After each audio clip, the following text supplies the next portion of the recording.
కొలంబియాలో ఘోర విమాన దుర్ఘటన చోటు చేసుకుంది. ఆ దేశానికి చెందిన ఎయిర్ ఫోర్స్ మిలిటరీ విమానం కుప్పకూలింది. టేకాఫ్ అవుతున్న సమయంలో ఈ దుర్ఘటన జరిగింది. ఈ ప్రమాదంలో 90 మంది మృతి చెందారు. ప్రమాద సమయంలో విమానంలో 110 మంది సైనికులు ఉన్నారు.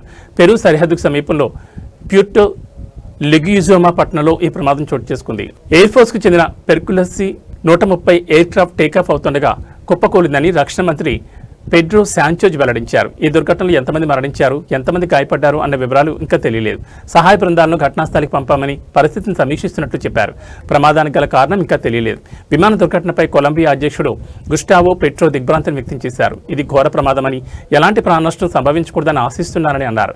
ఇలాంటి ఘటన జరిగి ఉండకూడదని, జవాన్ల భద్రత తమకు ప్రాధాన్యమని చెప్పారు. భవిష్యత్తులో ఇలాంటి ప్రమాదాలు జరగకుండా చూసేందుకు మిలిటరీ సామర్థ్యాలను పెంచుతామని, మెరుగైన సదుపాయాలు కల్పిస్తామని హామీ ఇచ్చారు. ప్రపంచంలో మిలిటరీ రవాణా ఎయిర్ క్రాఫ్ట్లలో C-130 పేరెన్నికన్నది. జవాన్లు ఆయుధాల రవాణాకు దీన్ని ఉపయోగిస్తుంటారు. ఒకేసారి 19,000 కిలోల బరువును ఇది జారవిడచగలదు. మెడికల్ ఎమర్జెన్సీ, విపత్తు ఉపశమన కార్యకలాపాలు, ఫైర్ ఫైటింగ్ వంటి వాటిని దీనికి వాడతారు.